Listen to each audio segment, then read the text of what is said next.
Graham Stephan reaction show. So yeah, I got some Crown here. We about to watch a Graham Stephan because I find myself always like disagreeing with him with some things.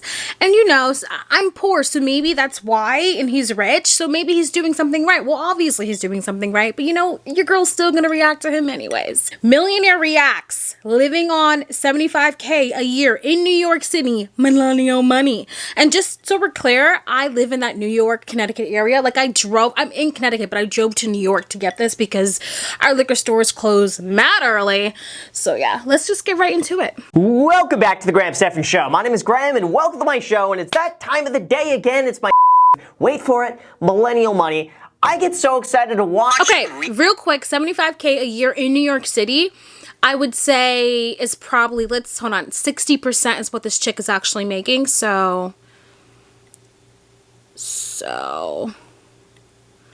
75 times 0.60. Yeah, so basically she's really making $45,000 a year in New York City. Divide that by 12, 3,000. That's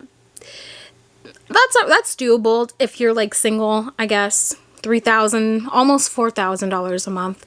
It's doable in New York if you're single, but let's get back to Graham Stephan. People out there, they're hating other places around the country. Let's make that happen. Part of my journey in my career and in learning about finances is to be able to show my daughter that she can do anything and to show her that she has control over her finances and over her destiny. She has a kid, so off the bat, I'd probably move to Connecticut. I live in Stamford, Connecticut. I am literally an exit away from New York, and I go into the city all the damn time. So I don't know what her situation is, but off the bat, I just heard that she has a kid, and you're living in New York, girl? Move to Connecticut? All right, I'm shutting up. I work as a UX designer at a medical startup, and I also work part-time as a shipping coordinator with an ice cream shop here in New York City. Look at this here. She still has the Christmas lights up. She looks like she works from home. I don't care about these Christmas lights. If you work from home, maybe I'm just biased. Maybe this was the wrong video for me. But listen, she can move to Connecticut. It looks like she's doing remote shit. So she can... Bruh, she can move to Kansas City. I am telling you, Kansas City is like, I was looking at this apartment because, guys, I live with my parents and I'm saving, and I was looking at this apartment, and she could live in Kansas City for like $840 a month. Well, she has a kid, so maybe not that, but still, I'm just saying, like,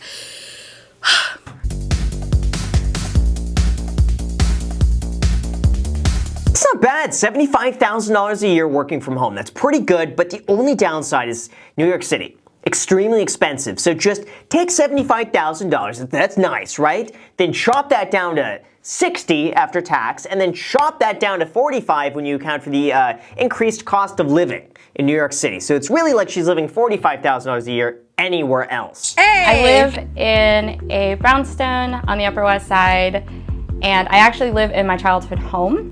So I live with my daughter. She lives in her childhood home, so I'm guessing that's got to be under rent control because I'm looking at this. She's got a view. She's got a view, and views ain't cheap. So I have to guess she's under a really low She can move. rent that she's been under for a long time. And I also live with my mother, who is 72 years old. So 3 generations living under one roof. It is a 1-bedroom, so it is a little tight, Whoa! especially with all of us home. A 1-bedroom? I want to hear what Graham has to say first. But it's actually been really great during this time period. Oh, I'm sure. That's the thing, is when you work from home, it helps tremendously to have someone else just home with you. Like, I remember about a year and a half ago, I would work from home maybe like 2 I don't know if he's like, he doesn't want to be like, oh my gosh, I'm the rich guy. I'm not going to make fun of someone who, you know, a lady who lives in a 1-bedroom apartment trying to save. I wonder, you know, I wonder if he's like, it's going to make me look like an ass, so I won't do that. But you mean to tell me, lady, it seems to me that she works from home from both of her jobs. You mean to tell me you work remote from home, and you not only, you live with your daughter and you live with your mom, and that is very sweet and beautiful, but you're not gonna move? I get that family, okay, I get that it's sentimental, it's been in your family for years, but how a 1-bedroom apartment, all I'm thinking about is the child, right? I'm thinking about the child, like 3 people living in a 1-bedroom apartment, like, 75K, if this is a remote job, 75K would be so much more in like Kansas City. 75K would be so much more even in Connecticut. You can find a really great apartment, a great house to rent if you don't want to buy. So this is like, it's not, I don't want to say, I almost want to say selfish, but it's like, they're holding on to this apartment because it's sentimental. And then Graham's talking about the view. Like, F the view. How about like a really nice place to where your daughter can have her own room? Like, see, this is the stuff I don't agree with. Like,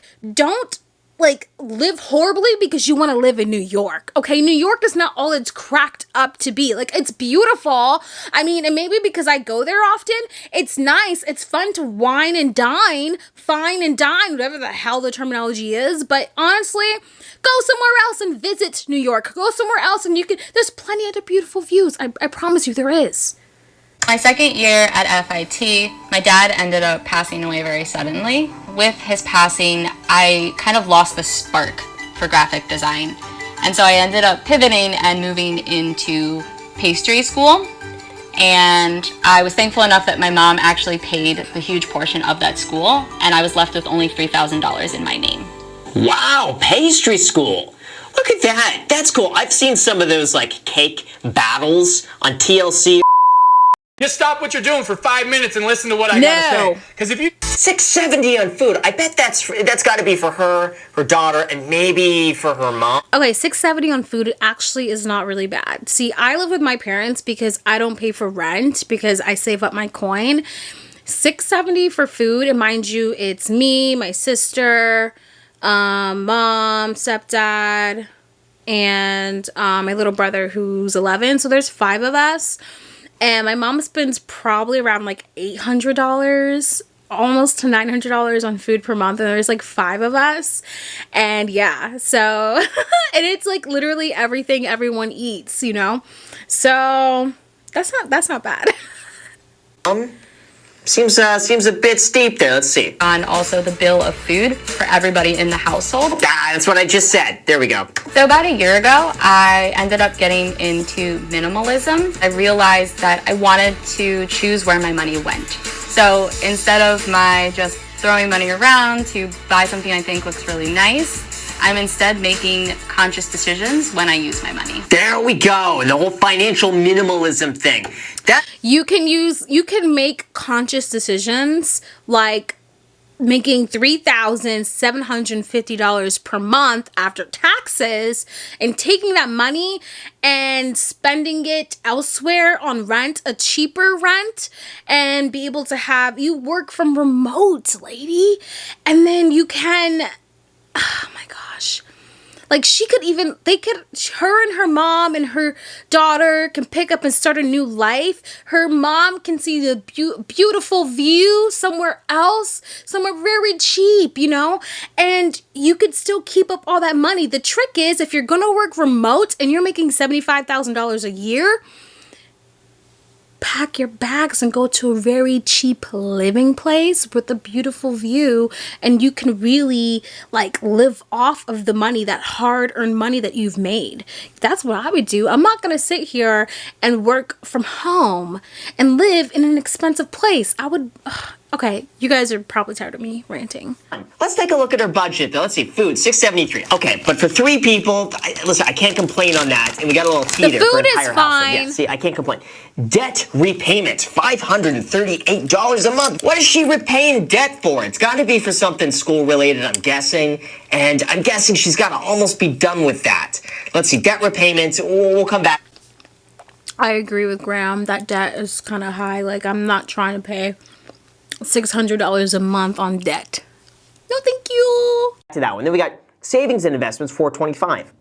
Decent. And then we got rent and utilities, $400 a month with a barbell, her share of a 1-bedroom apartment. Oh shit, guys. Her rent is $400 per month.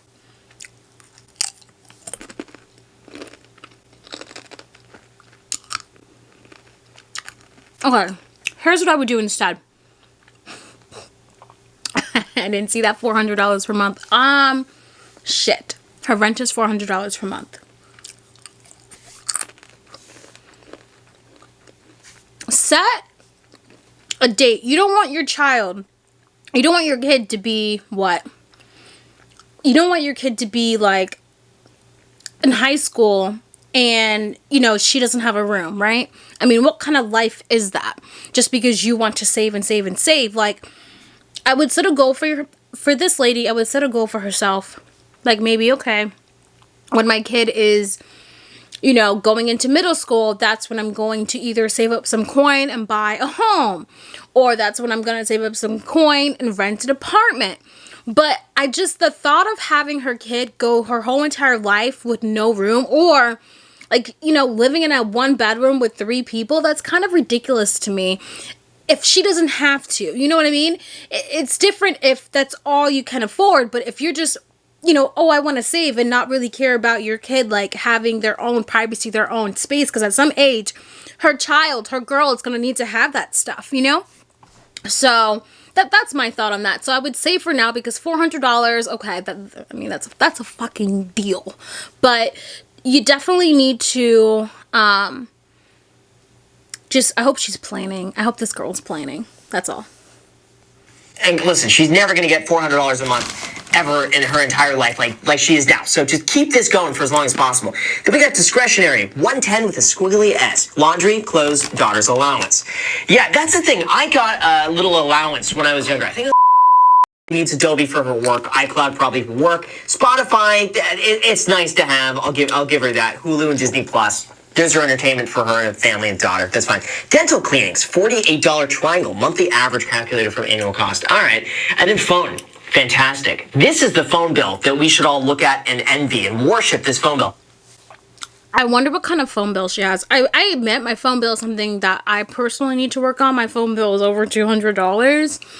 Keep in mind, it's like my phone, it's me and my sister's phone, both of our iPads, and then we both have a Sprint. Like, we're essentially paying for like 4 lines.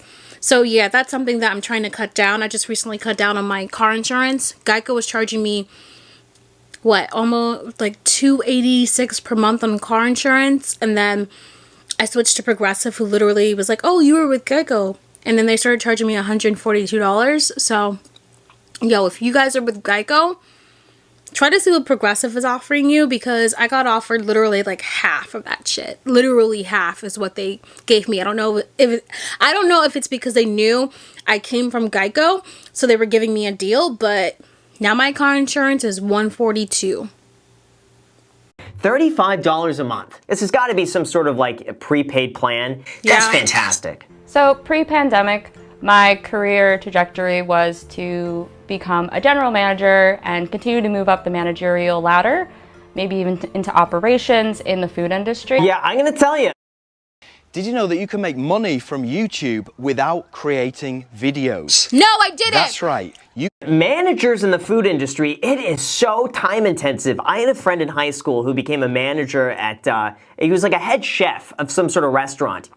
The hours that he had to work were insane to me. Right as the pandemic hit, everything kind of turned upside down in New York City, and my position was one of the first ones to get cut.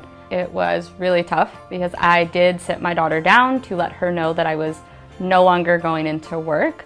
I also wanted to be very transparent with her when money was very tight. I wonder if she'd understand the concept of like, hey, mom's gonna come and like be home all day. How could you not be a child and be like, yes, yes, I What child is like, mom's gonna be out? I was never happy. I'm not happy now when my mom's at home. Like, I would be so like happy when she left, especially on vacations. I have to agree to disagree. I never wanted my parents home. I wanted them to go. It wasn't like I was deviant. I just wanted them to be gone so we can have the house to ourselves and cook like a whole pack of turkey bacon and I don't know, like, nah. I decided that I needed to look into other opportunities. So the UX bootcamp cost $12,000. It was a big self-investment. The great thing is that they have a 2-year repayment plan with no interest. That is fantastic. Listen, this is what you need to be doing. This is what everybody needs to be doing. She was in an industry that didn't do so well, and she immediately learned a brand new skill, applied herself to this, made the investment in herself, did all the resources, completely Okay, I actually agree with Graham on this one. I don't know that many people who would oh my gosh, this isn't working, instead of just like going through it, okay, let me try something else that's going to work for right now. Like, I don't know that many people who would actually do that. So yeah, I definitely agree. A big reason that I pivoted my career was at being a manager in the food industry. You are working around 10 hours a day, on your feet all day. Being a single mom, I wouldn't see much of my daughter. See, exactly what I said. It's the time aspect. Try doing that, and being a single parent, it's probably not going to happen. There have been a lot of ups in terms of having more time with my daughter, but there's also a lot of struggles from the fact that we live in a one-bedroom space and my daughter has to do school online and I have to work online. And so trying to balance those boundaries of work and home life can become blurred. Oh, 100%. Oh, listen, when you work from home, it's just like you never go home from work. Because work... I'm surprised he isn't mentioning, hey, I would try to set yourself up. Like, I get Graham's all about, you know, cheap, stay there the longest as you can. But I just keep thinking about the child. Like, 3 people in 1 bedroom. Like... That's all I've been thinking about since the beginning of this whole thing. Like, why? Is always there. Like, you'll go to the kitchen and then like you see your computer, I could get some more work done. So that is very true. And usually what I've tried to do is like set a time deadline where it's like, all right, by like 8:30, by 8 p.m., like I'm done for the night unless like something crazy comes up. Usually that's what I've tried to do. Wow, $15,000 in credit card debt when she lost her job in March 2020. Damn, but at least she had that amount on her. At least she had that amount of credit on her credit card. Shit. 15 grand? I don't have 15 grand on my credit card. Facts. You know what? Actually, how about this? I did this for the other family from Hawaii. I will put, Emma, if you're watching this video, go and go and reach out to Jack on Instagram. Jack, put your Instagram handle here. Just message Jack and I'll send you $1,000 to put towards that education thing. Just $1,000 towards paying it off. And actually, funny thing, when I mentioned I was doing this for the other family, a lot of other people wanted to join in and support that. So I don't know how we could organize something like this, but how about this? Maybe I'll find Emma's social handle and just put that in the description. So if any of you watching... Jack, my Instagram is, the name is Blossom. So, you know, feel free for the 1,000 giveaway to me as well. I think it's so much more rare these days to have family living with family. The United States has kind of pushed this independence, and so a lot of people almost feel ashamed to be living at home or living with their family. No, it's not that. It's the living with your family in a 1-bedroom apartment while you have 3 people there. There is nothing wrong. I live fine. Like, let's see. I have this whole downstairs to myself. I'm very grateful and happy for that. I'm trying to think. So there's 1, 2, 3. So this is a 4-bedroom house. Yeah, everyone has their own room. And that does not have to be the case. You don't need to have your own room. But what I'm saying is, like, if I had to room with my sister in here, that's fine. But to have 3 people live in 1-bedroom apartment, and you don't really, I don't know. But then to go $15,000 in debt, like, because it makes it seem like you haven't made it. And I definitely felt that pressure for a long time, feeling like I had to get out. You know, I'm a single mom. I need to show that I can take care of myself, but at the same time... You don't need to show that you can take care of yourself. You're doing a really good damn job. You know, there's no shame in living with your parents. Like, live with your parents as long as possible. Like, I don't pay any rent. I don't pay any bills. Live with your parents. But if you can live in a bigger place, I should... I've been able to have so many more opportunities because I decided to stay home and live with my mom and, you know, help her out while she also gets to help me out with my daughter. Oh yeah, I don't think there's anything wrong. There's no shame in doing that. I think it's the fiscally smart, fiscally effective thing to do. Is just stay at home as long as you can. No, the fiscally smart, the fiscally effective thing to do is, yes, you know, who was trying to knock out $400 per month, but to also set a goal and a plan for yourself to move out some point in time. Listen, as long as you have a great relationship with your parents, they don't mind you there, you may as well do it. Save the money. That's true. As long as you have a good relationship with your parents, like, my mom doesn't care. Like, girl, I just drove to New York to get some alcohol. Like, my parents don't give a shit. So if you live in like if you have a really great relationship with your parents and you can invite anyone over or whatever, then go for it. But if your parents, because I've met some people's parents and I would want to move out, like I would be counting down the days until I was 18 to move out. But yeah, I'm cool with so yeah, I agree with Graham on this. Use that to your advantage, and honestly, in this place, I'd stay here as long as I possibly could with that amount of rent. Alright, overall, it was a really great video. Thank you for watching. Like this video, give it a thumbs up or a dislike, you know, an engagement on the YouTube algorithm. And I will see you on the next video. Bye, guys!